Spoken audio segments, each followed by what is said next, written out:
My full titles for business purposes are the Honourable Michael J Beloff KC. The Honourable is because I'm the son of a life peer. The KC is because I'm one of Her Majesty's Counsel. It's a senior advocate's role in the United Kingdom. I find it very difficult to retire completely. Partly because it keeps my mind active. You have to be independent.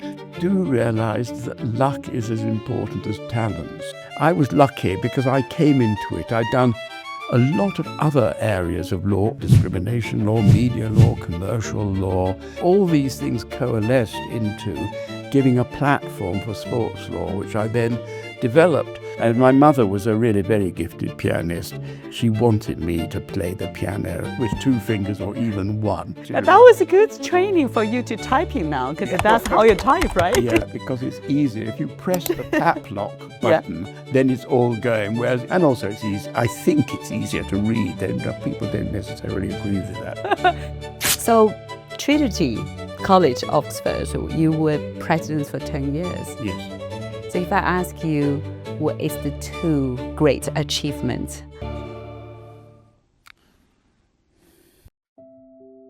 Really, we should start 1 generation back, because all my 4 grandparents were effectively refugees from Russia. 1 came because of the pogroms before the First World War. 1 was still there and came on a delegation to the United Kingdom during the period of Soviet rule. The communist rule was not sympathetic to that, and so he stayed in the United Kingdom. 3 out of the 4 were gold medalists at what was then the University of St. Petersburg. And your mom is? My mother was brought up in what was then St. Petersburg. They actually came via France, so I don't know exactly how that happened. But when she came to England, she didn't speak any English. And she went to both school and university here, university in London, and she would have been a lawyer herself had she not got married. And she was probably the most influential person in the whole of my early life. Why you say that? She dedicated herself to me and to my brother in our careers, making certain that everything that could be done for us was done for us. We were obviously very, very fond of her. She would have been an excellent lawyer had she stayed in the profession, but she had, of course, the benefit of that training. One of the things, of course, about my family, which is I wish I'd emulated, they were multilingual, all of them. I mean, my mother, obviously, she spoke a perfect Russian, a perfect French, and English as well. My father did all those, also spoke some German, and some of my grandparents, I think, went as many as having some 5 languages on and off, which was, yes. That's, of course, something that we really at last lost in this country, because we regard ourselves. Well, we speak English. We speak English, and most other people do. Yeah. So before I move to your father, I want to just listen. I want to hear more about your mom. So what other influence she get for you? She passed it to you. There was a time, I mean, probably the only time in my life, I mean, we all in our lives have various issues that crop up and things don't go as well as they should. But the time I really remember was after I had done my 2nd degree at Oxford University. I did first history and then law. I was very conscious that my contemporaries who'd only done 1 degree were already in work. And I think I got somewhat anxious or concerned about the fact that I wasn't working and I wasn't in employment, and were people, as it were, getting away from me. And that was the only time of my life when I suppose nowadays you would say, well, anxious. I wouldn't say that I was clinically depressed, but that was something that I really needed to move on for. And I remember she was very caring about me then, and it all came good. Yeah.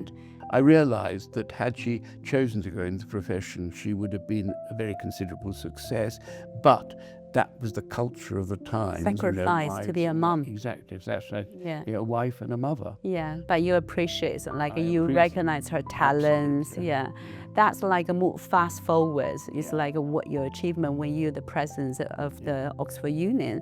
So you took the relay from your father to helping the female member become a membership, right? Yes. Join the membership. That's right. Yes, Yeah. yes. And interestingly, this was something that I did just after I'd been president. I moved the motion that got them full membership the first time. Yes. And there's a plaque up to me in the Oxford Union recording this particular thing. But interestingly, my father, he never was president, he was the second, was the librarian. He also supported, or for the first time, suggested at least that women should be entitled to attend debates, and that was in the 1930s. So actually there are kind of two streams from both my parents. So that's why I think like you took the relay from your father's hands, but it took you 30 years and then make it happen, like allow female to become a full membership to the Oxford Union, right? And my mother was a really very gifted pianist. She wanted me to play the piano, and I got, I think, as far as Mary Had a Little Lamb with 2 fingers or even 1. And after that, she realized, ambitious as she was, this was not going to be a path I should pursue. But that was a good training for you to typing now, because that's how you type, right? Yes, but not very well either. Yes, I mean, I might have been a much better person, both in typing and then nowadays in Sorry to sending make a emails. joke, No, but you're absolutely also all of right. the people worked with you, they must be familiar, all in capital. That's why yesterday I said, oh my gosh, I find out Michael not just typing everything in capital. There is a space, there is a small... I don't know why. I think I probably do that because it's easier. If you press the cap lock button, then it's all going. Whereas if you don't do it and sometimes use lowercase or capitals and so on, you have to keep on changing. So make life simple. Press the easier. And also it's easy. I think it's easier to read.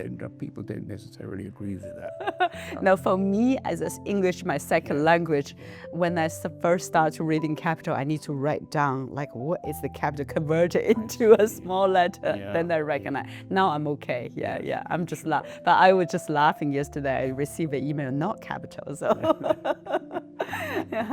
That's cool, And tell us more about your father. Well, the Honourable. My father was, he became, of course, a professional historian.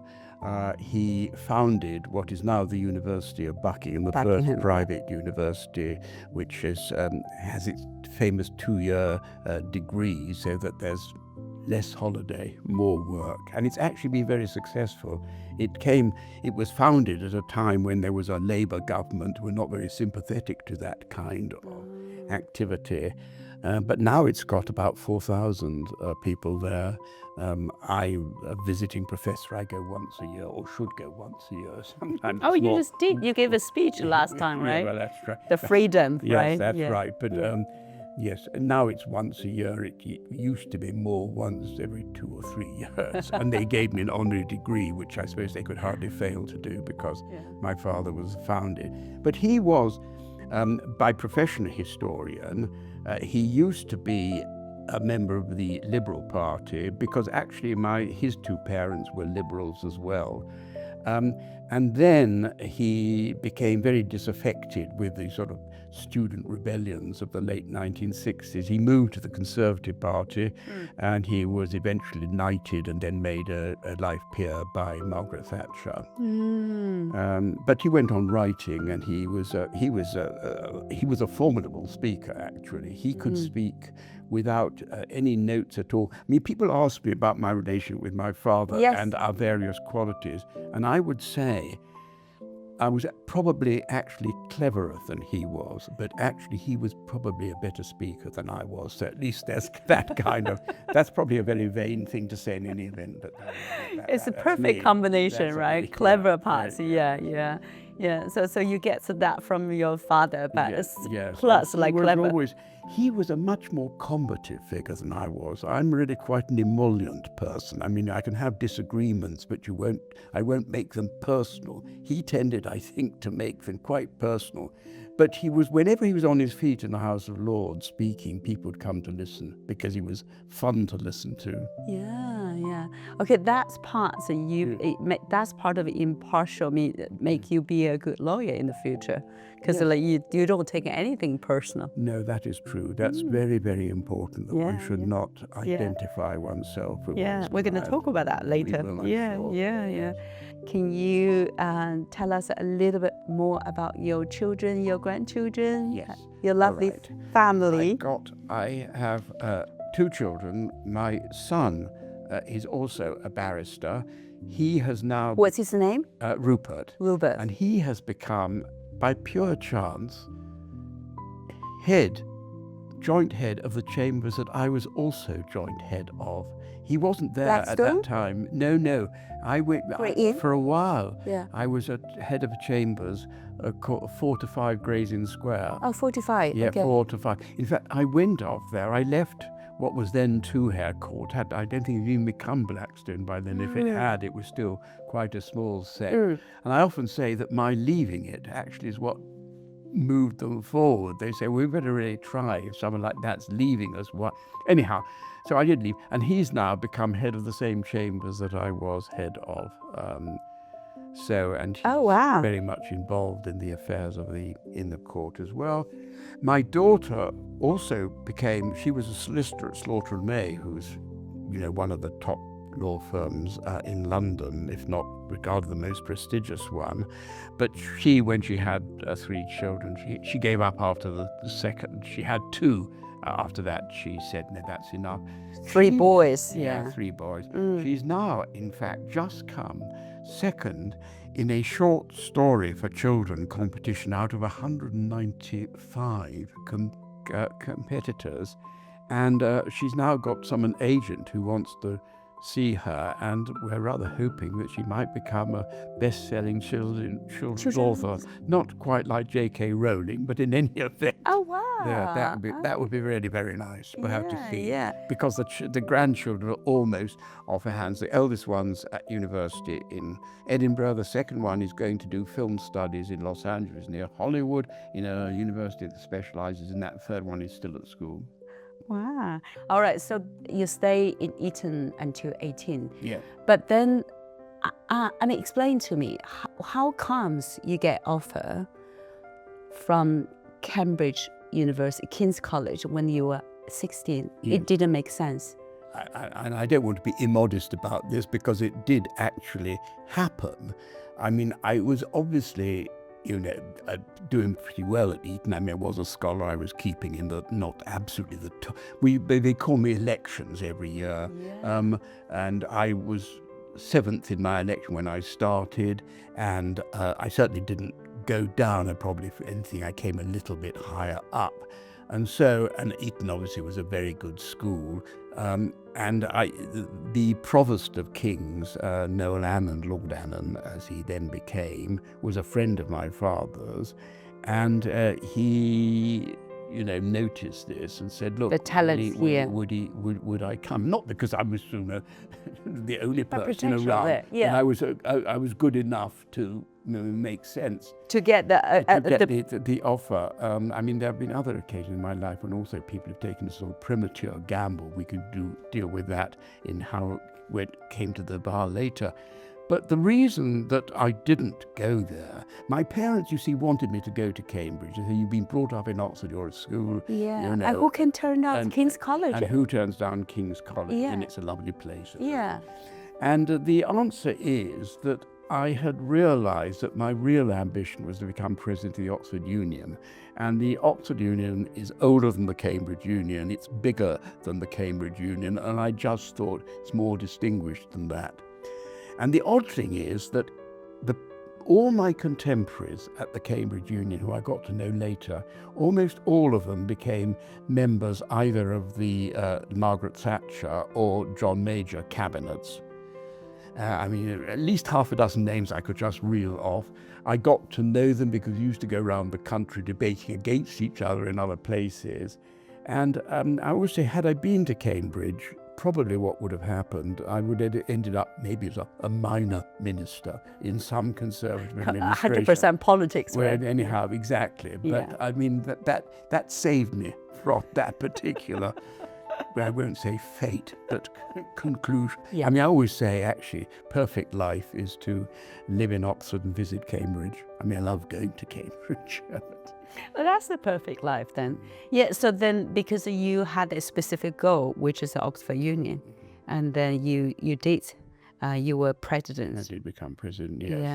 Yeah. Also vindicating, that was partly because my father never had. He was, as it were, second in, he got the second senior post, librarianship, and therefore I, in a sense, felt that I ought to, rectify this particular gap in the family's history. And then my brother also became president of the union. So actually it's quite rare that, I mean, there are various families where they've got 2 or 3 people who've been officers. Just a smart, clever family. Well, yeah. I don't know anything about your brother. Can you tell us a little bit about your brother?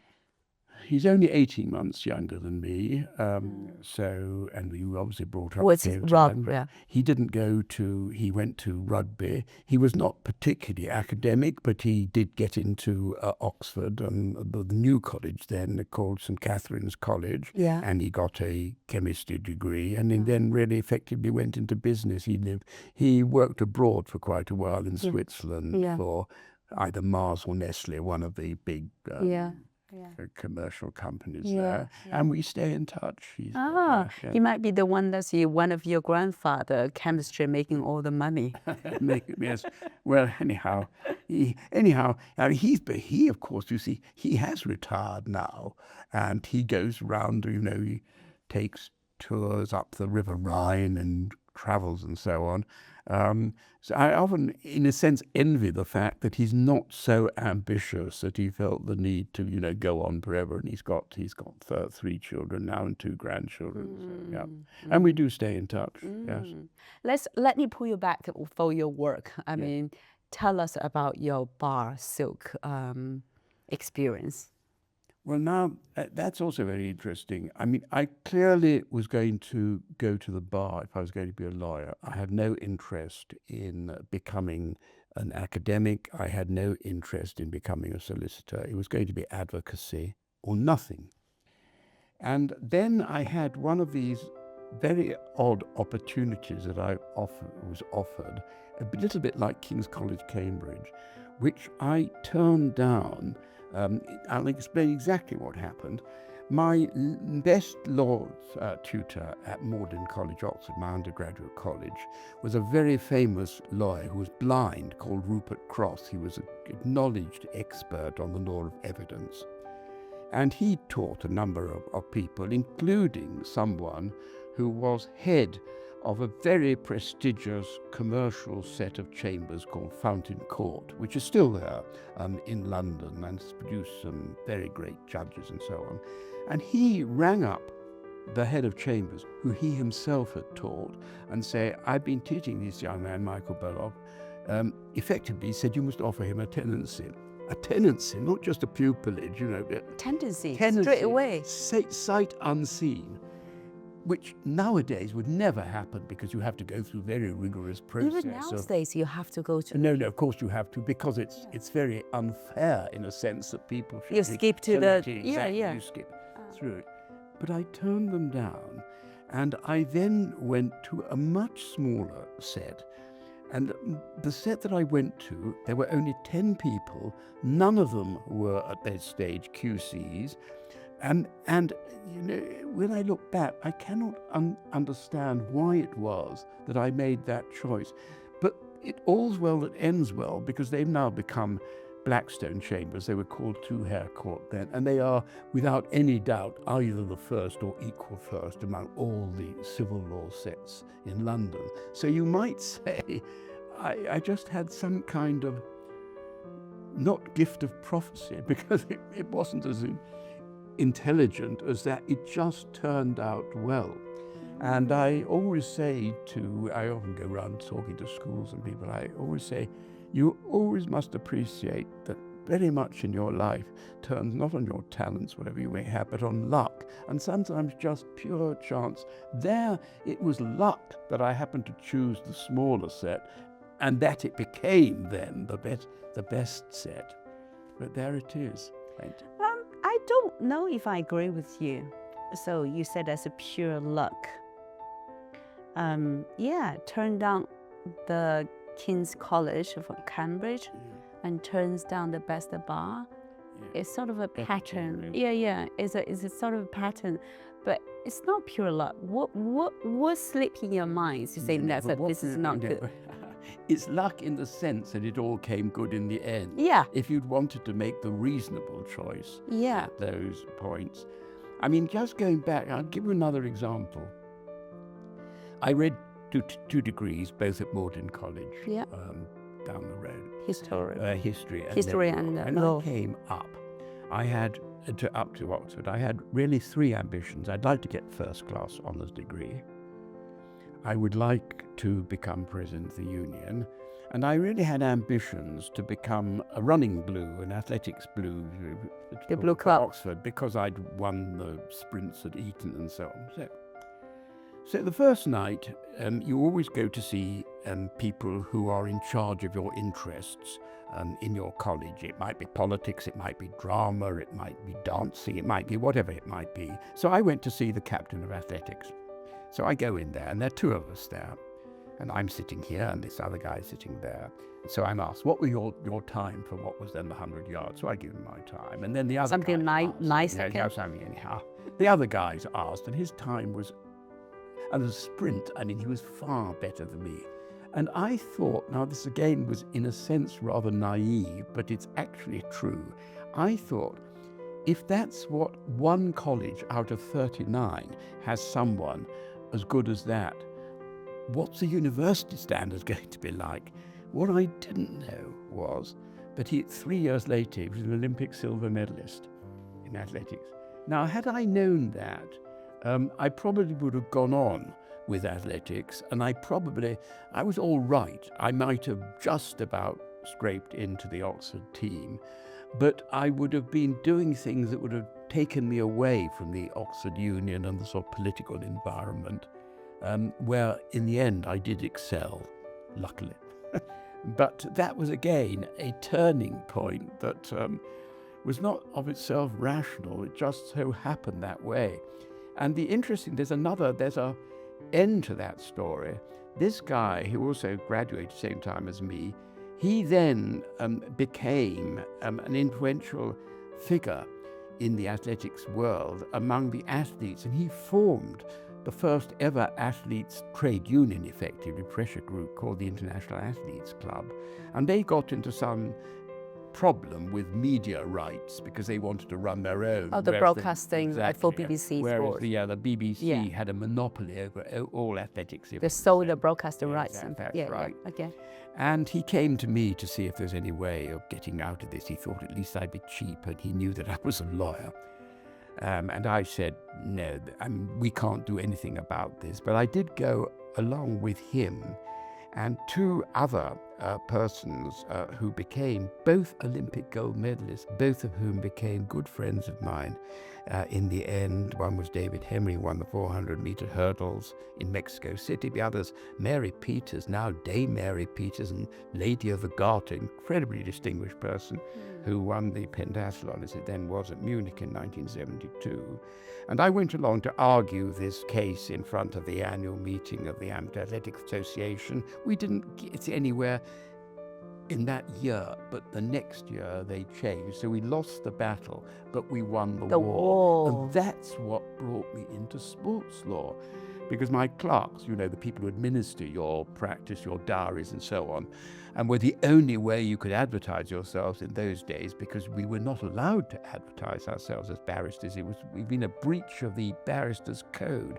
Could at least say, sports law, Mr. Beloff, he knows a little bit about this. From that club. Just said that was luck. And I got in, therefore, not just on the ground floor of sports law, almost the basement of sports law. And eventually, as you know, I mean, it's good you went to the basement because they use the person building the foundation solids, right? That's From the right. basement and then the ground floor, That is right? true. And now it's stone. It's a very nice metaphor that you're using, which No, I'm just I shall readily adopt in the future. Wow, so then this is 3, you say, accidents or incidents you slip away from the mainstreams. It shows like a perfect fit for what you ended up for, right? Yes, I was very lucky. I ended up doing probably the only thing that I would have been good at doing. And when I look at all the other professions I might have got into, I can see no, I wouldn't have been any good at that. I would not have been a good business person, for example. I wouldn't have been a good accountant. I wouldn't have been this and the other. I wouldn't even have been a very good solicitor because I needed to have an independent position, which is what the bar actually gives you. You are your own master in that way. You can choose. Well, you say you can choose, of course, you're always incredibly anxious to be ever going to get another case, but in the end it all worked out all right. Yeah. So what is if people listen, like follow us, or like listen this part of the story, so what is the reflections, like you gave people's advice when facing the life choices then? Follow your stories. Well, one thing that I always did when I used to go around and talk to schools when I was president of Trinity College, Oxford, which we'll come to no doubt later, I would say to them, your parents are sometimes right, because of course teenagers tend to think, oh, well, if my parents think that, I'm going to do exactly They're out of date, exactly, demanding. rebel and so on. Yeah. But they were right. I mean, they were absolutely right that the profession that I eventually entered into was the profession that I... From your mother? From my mother. Though part of your mother. And dad is also for the advocate. No, they were absolutely at one on that particular issue. No division at all. So the parents are always right. Yeah, so firstly, parents. And second, as I say, do realize that luck is as important as talent. So don't always pat yourself on the back and realize that, not everything goes well the whole time, but you've got to keep your ultimate objective in mind. That's good advice. So Trinity College, Oxford, so you were president for 10 years. Yes. So if I ask you, what is the 2 great achievements you had? I suppose I made the college really quite a centre for outside visitors. I mean, my visitors book is almost a British who's who at the time. Politicians from both sides, all 3 sides then, Conservative, Labour, Liberal, Democrat. And the royal family as well. We had, we had the anniversary here, 450th anniversary. We had Prince Charles, now King Charles. Had Princess Alexandra, who opened a room here. So that was good. And I was very lucky in a sense because Cherie Blair, Tony Blair's wife, was in my chambers. And I brought her into my chambers. That's where I got a little intro to the Blair family. So we visited Chequers several times. We went to the first dinner that the then Prime Minister Tony Blair had at Chequers. My wife and I went, which was quite an... But I heard this is little challenge for you by knowing that you're good friends with Tony Blair's family. Right. When the son. That is also admissions here, and people say, is that the relationship, the Guanxi? Well, yes, of course. First of all, the president, it's interesting, people outside don't appreciate this. You have no influence on admissions at all. Did you not? No, none at all. Okay.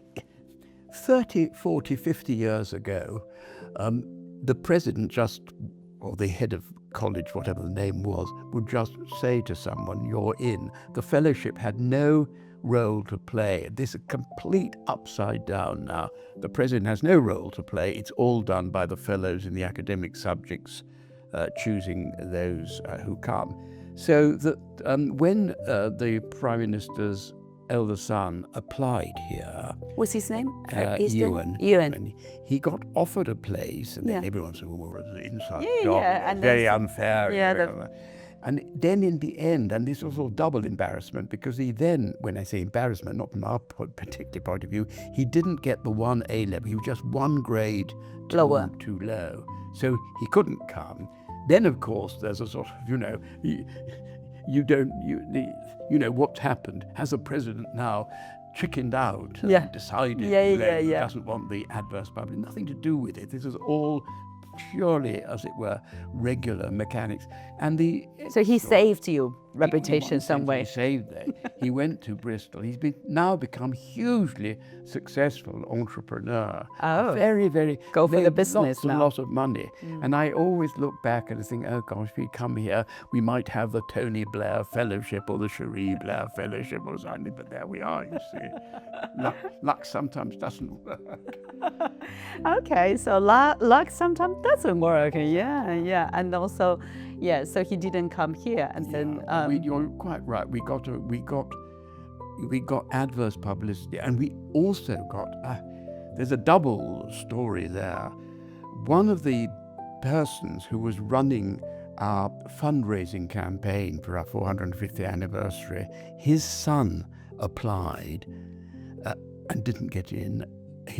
But other of his sons had got in, but his son didn't. And you can imagine that the coincidence of Tony Blair, Cherie Blair's son, being admitted and his son not being admitted, that, of course, created a great kind of furore. He then resigned as co-head of the campaign. I mean, I felt sorry for him. He shouldn't have. But anyhow, and we had a debate, you know, in the national newspapers about, you know, how you select, you supply.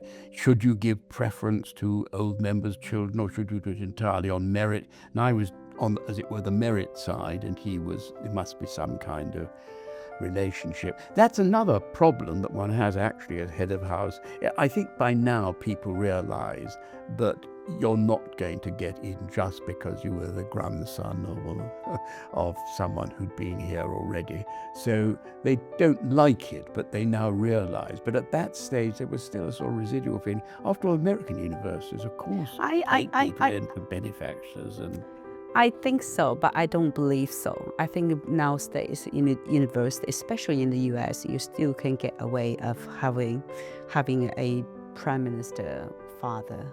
Oh yes, no, I'm sure you know. You're right. Still now. No, it absolutely does. Yeah. But people start to doubt then when you were president of here, right? Yeah. So that's the first achievements, and then what was the second? Well, I brought lots of people here.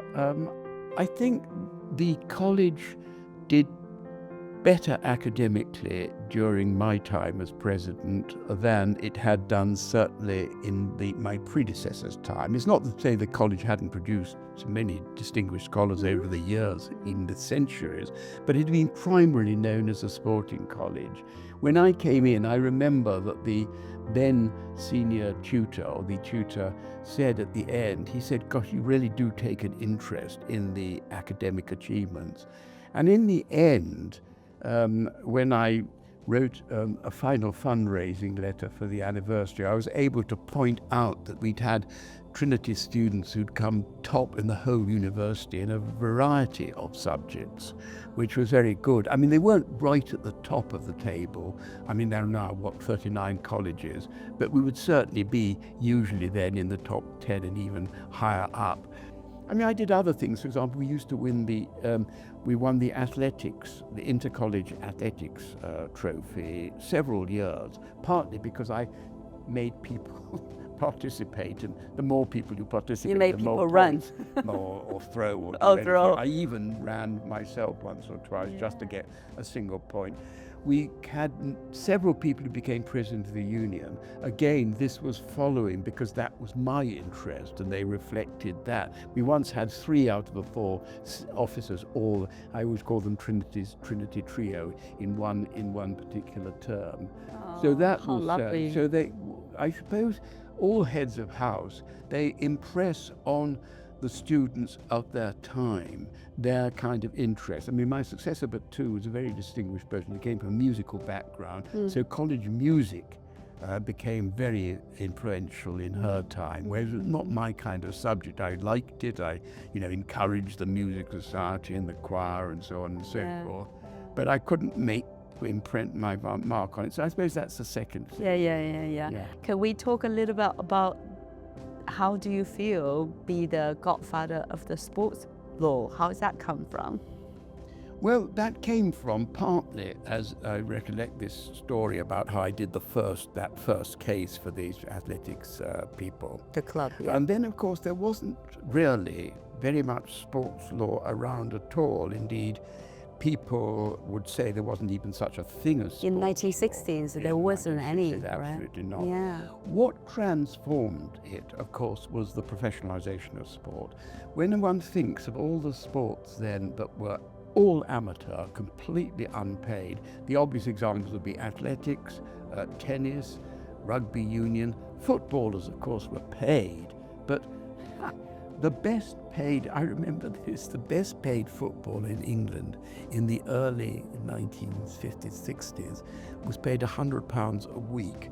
Nowadays, they are paid something, thousands and thousands of pounds every week. I mean, they are trillionaires. It's the scale is quite different. So that, of course, means that the issues are much more important. The possibility of losing a player for a match or for et cetera. So where money is, lawyers follow. And that's really the great change. And therefore what happened was that, for example, major city firms would never have thought of having any kind of sports law interest, have their own sports law departments now. There are niche firms that do nothing but sports law. And I just happened to get in at a very early stage. There was one guy just before me. He was a lovely guy and hugely enthusiastic about sport and wrote a book on sports law. But it's not, if I may say so with no disrespect to him, though he pioneered the subject, he was not intellectually coherent. So there wasn't there the kind of, having the bedrock for developing the system. And I was lucky because I came into it. I'd done a lot of other areas of law, all of which helped. I mean, I did a lot of discrimination law, media law, commercial law, European law, human rights law. All these things coalesced into giving a platform for sports law, which I then developed. And I then, as you rightly say, I was given this nickname, the godfather of sports law, which of course I trade on mercilessly. And I don't know if you want to talk now about the nature of my sports law career, or do you want to postpone that to later? No, I want to talk about the godfather. Yeah. So what did you do? We use the metaphor, you get into the basement. Yeah. So how did you build up? I mean, I can see the book, the full face of the law, and also the sports law book, except the published book. So what did you do to build this sports law? I would exactly tell you. Again, it was, you'd also say it was pure luck. I'd given a certain amount of advice to both the athletes and to some governing bodies, but I was rung up by the senior partner of a firm called Withers, mainly a private client firm then, but he was also a former international athlete, and he was a head of the Commonwealth Games Federation. And he rang me up out of the blue one day and he said, "Michael, would you like to become a member of the Court of Arbitration for Sport?" Now, I had never heard of this body at all. He said, "What do they do?" He said, "They arbitrate. You don't get paid very much." You mean money." CAS? Yeah, CAS, exactly. Yeah. So he said, "All right, I shall recommend you." The next thing I knew, I was appointed not only to CAS, but I was appointed to the first ad hoc panel but they'd ever had an Olympics. There was the Atlanta Olympics. So it's rather like starting at just being a backbencher and immediately being appointed to the cabinet. I mean, quite extraordinary how that happened. Why did it happen that way? Well, the odd thing was, one of the things I'd been already then was a judge, or just been appointed a judge in the Court of Appeal in the Channel Islands, Jersey and Guernsey. And one of the people who was selecting persons for this ad hoc panel was rather intrigued by this. He said he didn't even really know where the Channel Islands were and so on. It looked interesting, and he told me afterwards that just, it looks different, and England's obviously a very important country. So I got into that. So I then served eventually on 5 ad hoc panels. Consecutive Olympic Games. With one exception, and that also is a luck story, which I'll come back to, and 3 Commonwealth Games, which is itself a record. And then 25 years. 25 years on CAS, and I then became in sequence chair of the Ethics Commission and Disciplinary Tribunal of 3 global sports, first cricket, then athletics, and now skiing and snowboarding. And so this was all, it all came out, again, partly luck. I mean, cricket, how did I become that? Because the then person in charge was a law lord, and again, member of our senior appellate court, who knew me as an advocate and knew that I was interested in sport. So he recommended me, and I, of course, I was appointed then. Athletics, Sebastian Coe, now Lord Coe, had been one of my clients and had become a friend. He was the one who effectively got me made head of the World Athletics, that now become ethics. I'd also worked with him on London 2012, the Olympic bid. So there was there, and the skiing one came because someone who found I'd done these other 2. This was the first time they'd ever had an ethics commission. So I got to know him, and he appointed me there. Now, luck, I was going to come back. This is again an interesting story. It wasn't 5 successive ones. I missed out London. And all my colleagues on CAS say, but surely you're the one person who must be guaranteed for London. Oh, I read about there's a little conflict. And they thought that because I'd been involved in the bid, somehow that might be seen as a kind of conflict. Yeah. So although they appointed me this rather odd position of being kind of sort of CAS's nominee to liaise with the local judiciary, it was quite fun. If I'd done that, I'd never have done Rio. So it's because I missed out on London that I was able to go to Rio. And a choice between the 2, after all, I've lived in London. London would not have been that exciting to me as long as I could go watch Rio. Off we Rio go. would have been absolutely. Love the music. There you are. You see, that's also luck. Luck. Skill on missing out on things rather than getting things. Luck or some high energy helping you, guiding you. Let's put it that way. Okay, so what are give us, let's talk about 2 cases, like the most interesting that you want to share with us among all of those athletic cases like for the sports.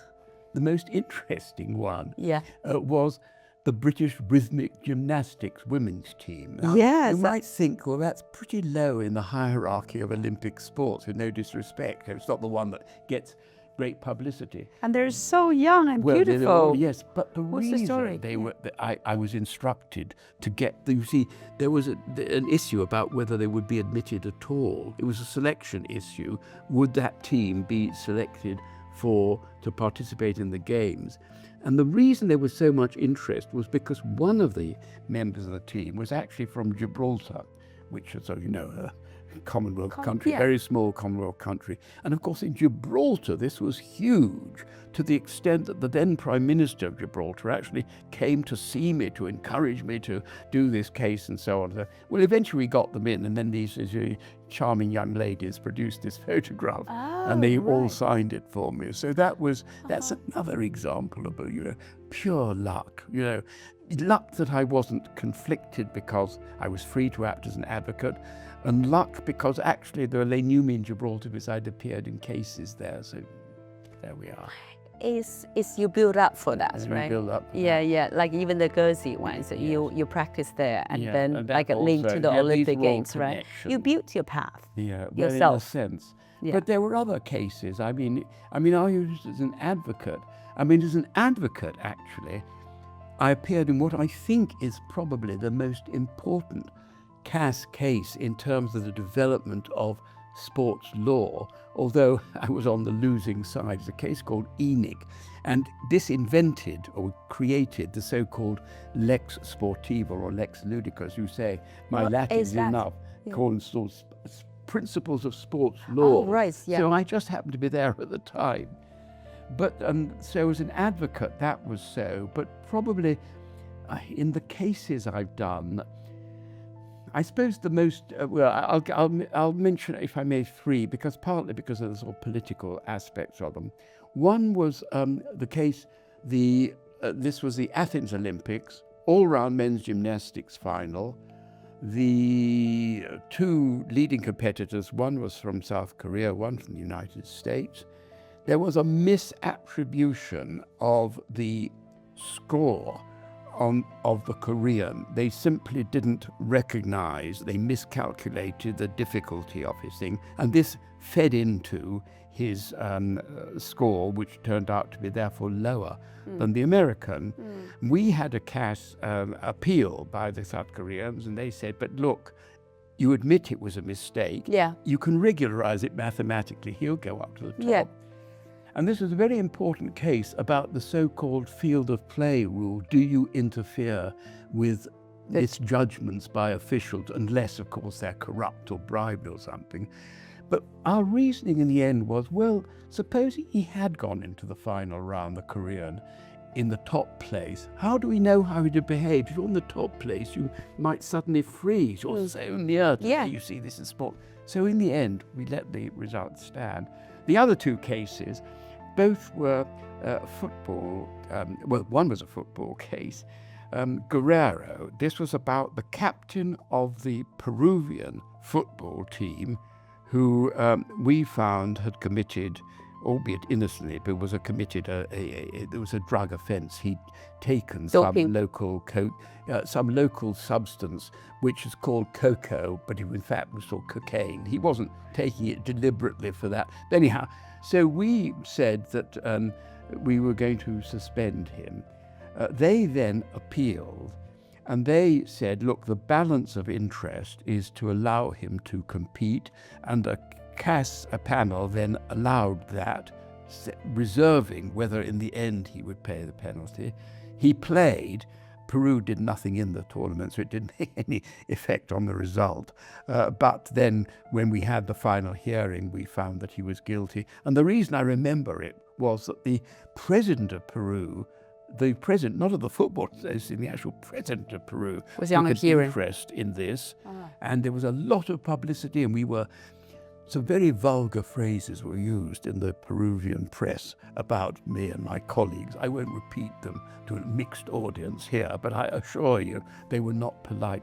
The other one was a case involving an Australian football, and it was called Essendon. It was about the Melbourne team, and to put it in English terms, or in Spanish terms, it's almost as if Manchester United or Barcelona or Real Madrid had been found to have a team for a whole season taking prohibited substances. Oh my gosh. So I was rung up, I remember, by the Secretary General of Cass and said, would you be prepared to fly out to Australia to do this case? Did you? So I said, yes, I'll do it. Yeah.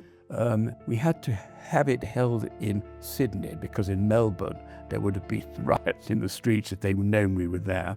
It lasted for about 9 days. It had a lot of expert evidence. It was really very complex, very interesting. So it's a 9 days hearing? 9 days hearing. Oh, wow. In the end, we found them, as it were, that they had been given drugs. And the reason I mention it was then issues were raised in the Australian Parliament. They are still writing books and articles about that particular case. Wow. So that became, the politics comes into it very greatly. I just mentioned in a single sentence. Yeah. I was on the panel, for example, that banned the Russians from European and global football.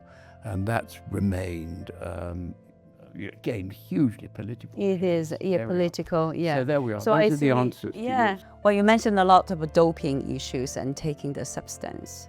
I am a Chinese, as you know, and then I know, yeah, the famous athlete, swimming athlete, Sun Yang case.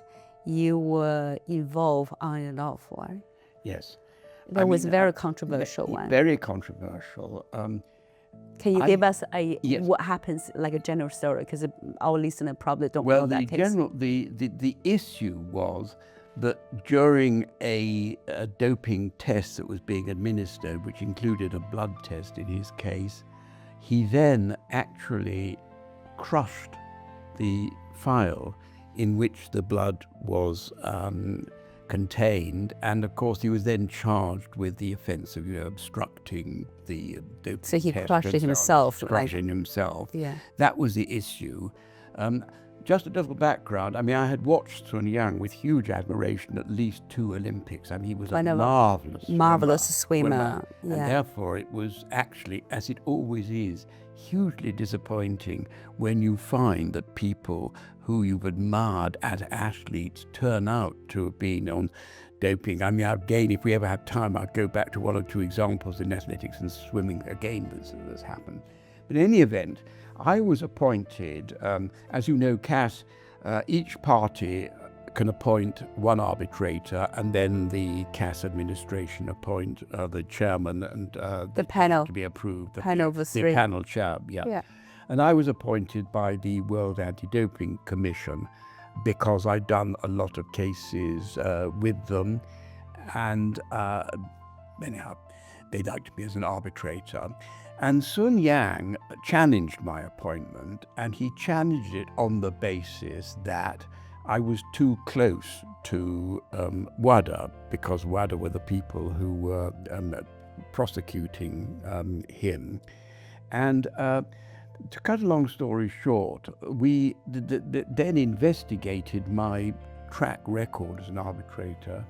And we discovered, first of all, I didn't always find in favour of WADA, so it was quite wrong to say that I never exercised. And secondly, when I did find in favour of WADA, it had always been as part of 3-person panel, all of whom were unanimous. And there was never a case in which I had wanted to find someone guilty, and the other said innocent. So that looked all right, and the people who decide whether or not a challenge was well-founded said the challenge fails.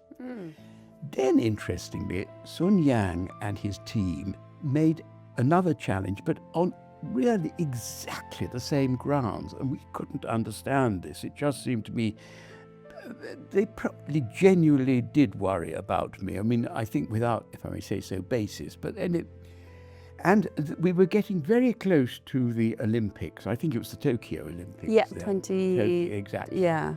And the Secretary General or now Director General, the Court of Arbitration rang me up, and he said, "Look, Michael," when we were in good terms, he said, "Do you think you'd be prepared to recuse yourself? Because if we have to go through looking at this challenge again and go through all the things, we're going to get to the Olympics and he won't, be suspended, and the whole thing would be, in chaos." And I said to him, well, obviously I'd love to do the case because it'd be a very high-profile case and it's going to be in public, but still, none of that is relevant. What is relevant is if I agree to recuse myself, as I will, because I can quite understand you have to have this case decided in time for the Olympics. The judgment that is made, whatever it may be, says that I voluntarily recuse myself and is not to be taken as any kind of adverse view about my competence or impartiality as a arbitrator. The end story, however, is rather sad. The next person they appointed in my place then was found to have made anti-Chinese remarks. Language, say yellow face, and then dog, eating dogs and all that. Stuff. So he was without any doubt someone who had to be. What's his name? Roboto? He was Italian. I can't remember. Italian, yeah.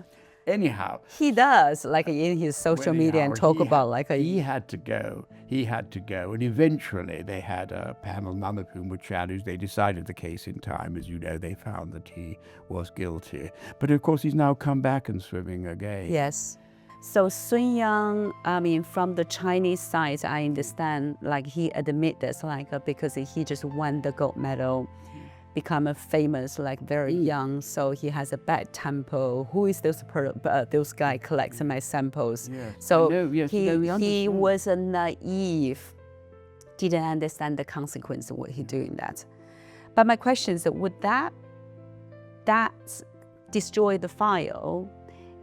Is it fair to link 8 years banning? Look, first would appear, but the second one is reduced a little bit. Okay.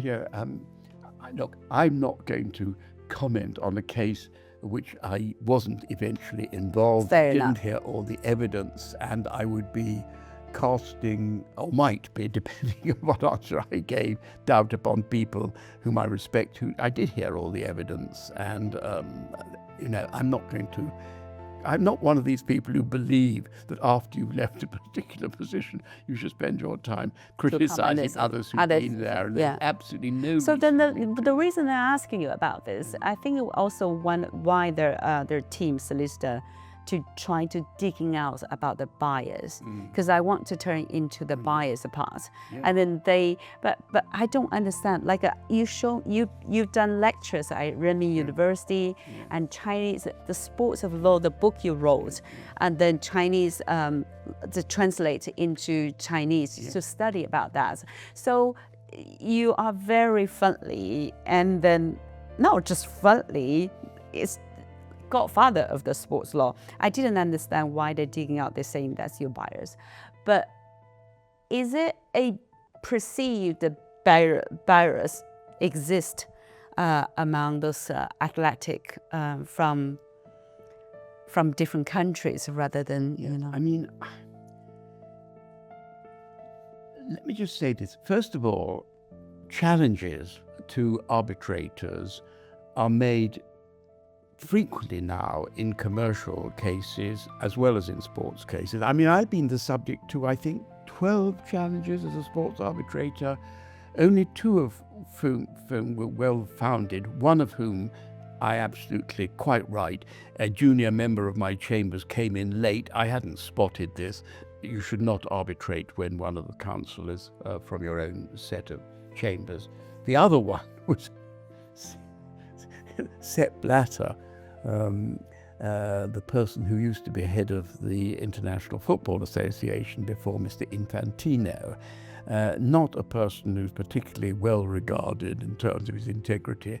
And the fact that he challenged me on the basis that at some lecture I gave the International Bar Association, I'd said something alike the lines of, I think, Mr. Blatter's term probably would benefit by coming to an end. I mean, it was fairly neutral. He'd been in post for an awful long time.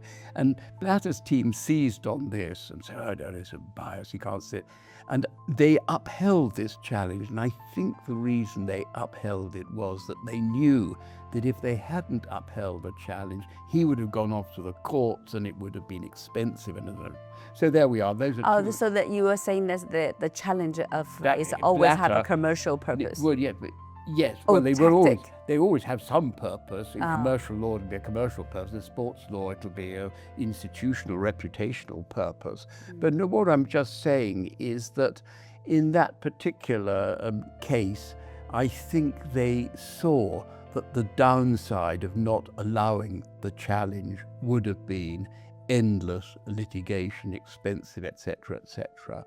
So I understand, though actually I myself didn't think it was based proper, but when sure, never has the view that oneself should be thought to be biased. But in the one with the member of my chambers, I just hadn't noticed this, and I thought it was perfectly proper ground.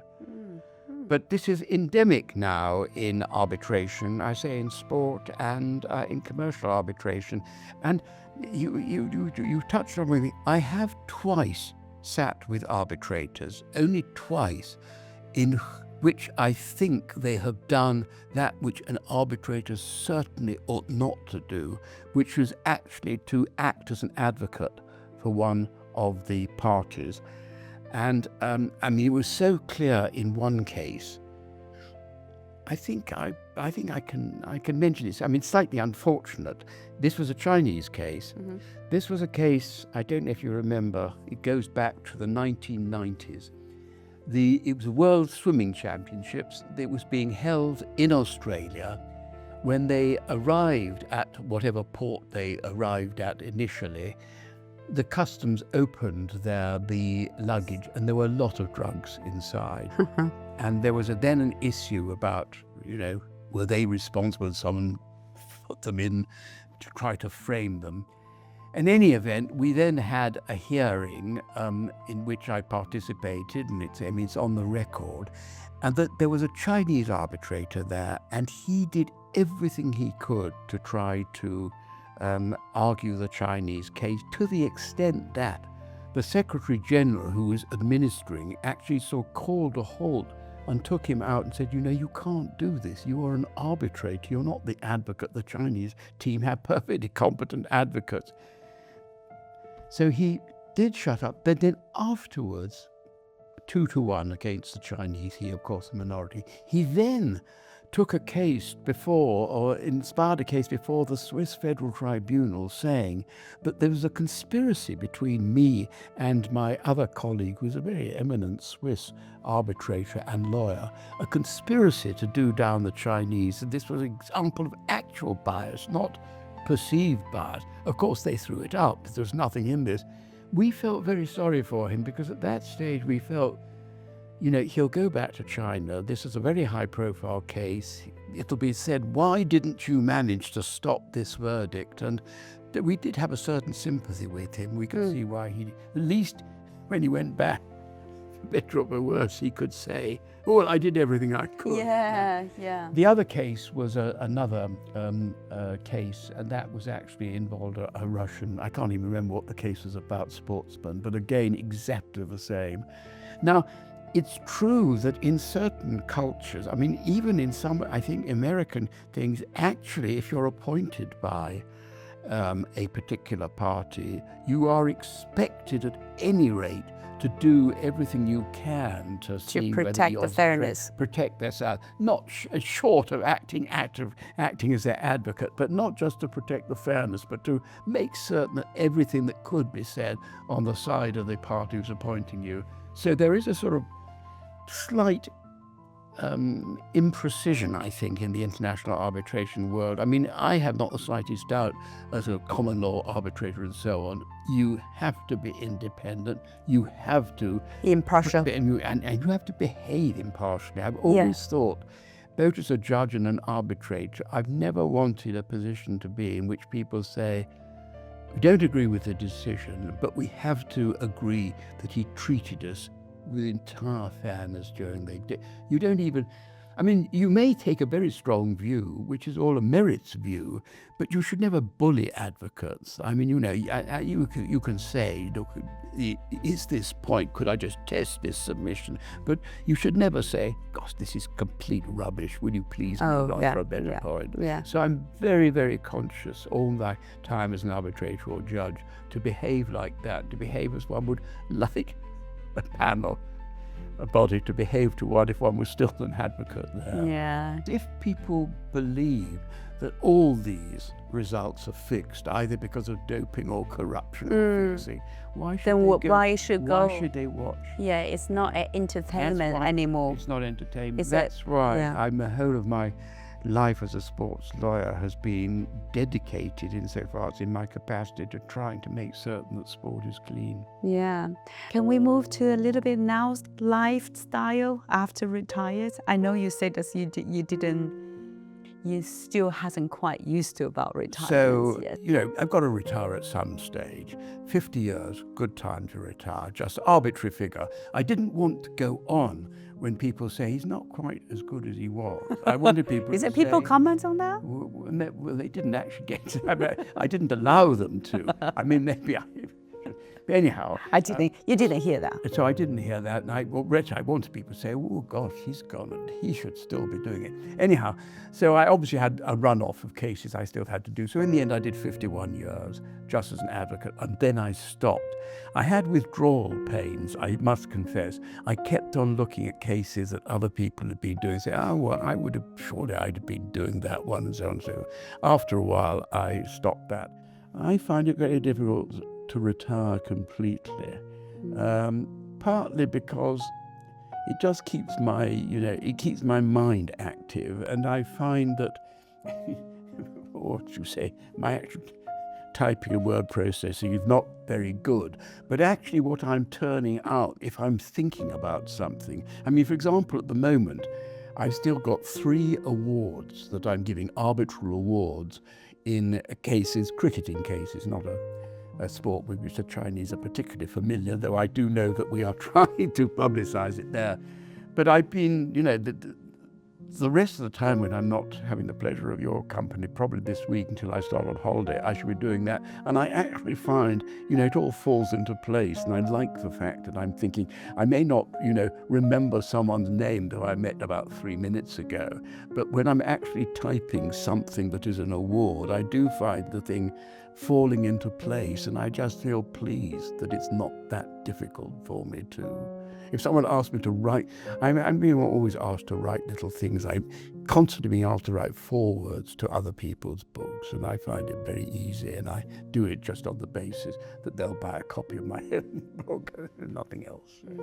So awards or writing anything, is you just have the flow to doing that, so you enjoy that. And right? I still speak. I speak a lot if I'm invited to speak. The only thing I ever need to do really is to say, you've got at least to buy a copy of my book, or you've got to publicise it or put it in your library or whatever. So whether I will absolutely retire, I don't know. Whether death will take me away before then. I have a lovely house down in the by the seaside in Devon, and a beautiful on the estuary of the River Dart, which is absolutely. And I go there on holiday. I hope I should be going there next week. Yeah. And I keep on saying, why don't I go down? It's so peaceful there, beautiful, so unstressful, and so on and so forth. I can just sit there and sort of read and look at the view. Watch films and spend more time with your wife. We haven't touched anything about your wife. Yeah, where she's been. Without her, it would have been nothing. I mean, apart from her and my mother. I mean, because she did everything. She brought up the children and so on and so on. She came, I mean, at one stage, it is very important. We were, the children were very small then. They were going to the local school. And my wife said, you'll keep on trying to come back to their bath time and so on. I absolutely appreciate this and everything. She said, well, I didn't do enough in my life. Well, she was a magistrate for 30 years. So, I mean, that was public service. And she did that very well. And she should have become actually president of the Magistrates Association. There was a certain sort of internal politics that prevented her from doing that. She was on the national committee. But if she'd been a professional woman, and a lawyer, she could have been a lawyer herself as a qualified barrister. I would never have done what I've done. Yeah. Similar to a case your mother and with your father. Exactly so. Yeah. Except, I think no one, as a new married bride, will allow the new husbands to go to a lecture on the wedding day. You are quite right. You are quite right. That's ridiculous for women to understand that. That shows I had failed to sort of keep my schedule in order. Michael, how dare you can do that? I know. And then your lovely wife just like... I did. We were young people in love. What is it? I don't think he really said. It becomes an anecdote, doesn't it? Yes, it's the life,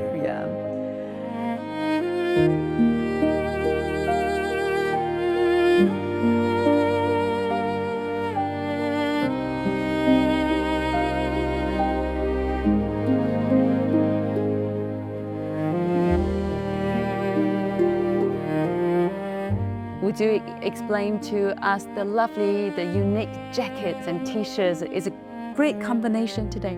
The jacket is in fact something that is given to people who represent both Oxford, well, either Oxford or Cambridge in their athletics I was given this just because I was very interested in athletics. And the person who was then in charge of the Oxford athletics team was this person who became a very famous author, Jeffrey Archer, who sold 300 million. 300 million books in multi-languages. Yeah, that's right. And so that's the explanation of the jacket. So I always wear it. It's one of the things I say, morally I'm not entitled to it, though legally I am entitled to it because I was given it. And the shirts, the Now, red? The shirt one. It's an Oxford Lawyers. It's an Oxford Lawyers. I think it says Oxford Lawyers never lose their appeal. It may say it on the back, and you may have it. It's on the front. It is on the front. So you're right to present. And that's right. And that was, I'd given a talk, I think, to the Oxford University Law Society at some stage, and they very kindly gave me this T-shirt as a sort of memento. And also I think I'm an honorary vice president of the Oxford University Law Society, not perhaps as a top of the distinctions to which one aspire, but gratifying nonetheless.